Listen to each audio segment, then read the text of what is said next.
why we are single is because we have this illusion of options. What's happened is, whether it's through Tinder or Instagram or YouTube or whatever it is, firstly, everybody thinks they're an expert now in relationships because they can access understanding of attachment styles and love languages, so they think they're an expert. They secondly think that they understand themselves really, really well, when a lot of the times they don't. They then use this lens to select a partner, and if they don't fit every criteria, instead of thinking that we can compromise and we can work on this and we can try and work on this, they just think this is never going to work out. They've got the wrong horoscope. Planets don't align with my planets. They're an avoidant. I'm an anxious. And they immediately cut ties.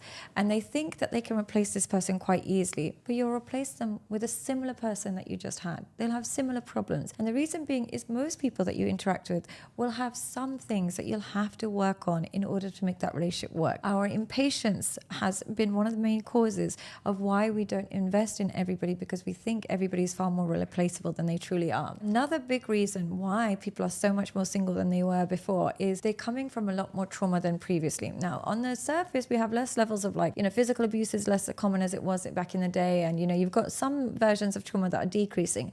But the main trauma that's increasing is you're seeing your parents divorce at a really exponential rate. The demonstration of negative marriages or, broken homes creates a temporary vision of relationship. The children grow up thinking relationships are going to be temporary. So when they enter those relationships, they try and figure out exactly when it's going to end. And to prevent themselves going through that heartbreak, they then prepare for the divorce rather than preparing for the marriage in that relationship. Another key reason why people are finding themselves more single today than ever before is never before has it been so celebrated to hate the opposite gender. It is endless, where you go on women's accounts that are coaching women. 9 times out of 10, they'll tell you men are trash, men are bad, men are this, men are that, men are blah, blah, blah. A lot of the time, these women come from broken homes themselves. They have a poor relationship with their father.